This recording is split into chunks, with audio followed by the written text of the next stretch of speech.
یاد رکھی سیدنا حسین رضی اللہ تعالی عنہ، آپ کی شہادت حق ہے، کوئی شک نہیں، لیکن یہ سارے فضائل، سارے مناقب، سارے خصائل جو ماہ محرم دے بیان ہو رہا ہے نا، اجے سیدنا حسین ابن علی دنیا میں موجود ہے، زندہ ہیں، آپ شہید نہیں ہوئے۔ شہادت کا دن اللہ کے ہاں تو طے ہے، لیکن نبی علیہ السلام نے بیان نہیں کیا، لہذا یہ فضائل سارے دے سارے جو کچھ بیان ہوئے واقعہ کربلا سے 60 سال پہلے یہ بیان ہو رہے، یعنی اس واقعے کے ساتھ اس فضیلت کا، اس کی عظمت کا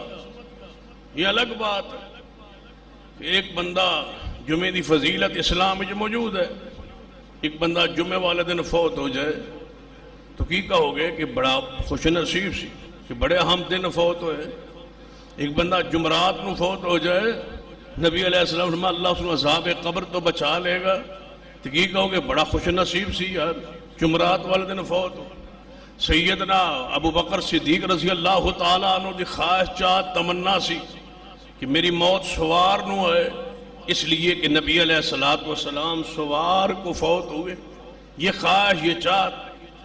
اسی طرح احرام کی حالت میں کسی کو موت آ جائے، بڑا خوش نصیب سی بیت اللہ جاتے ہوئے شیخ جناب فوت ہو گئے۔ یہ شخص حالت نماز میں فوت ہو جائے تو اس کی عزت عظمت ہے، اس لیے کہ وہ نماز میں سجدے میں قیام میں رکوع میں فوت ہوا۔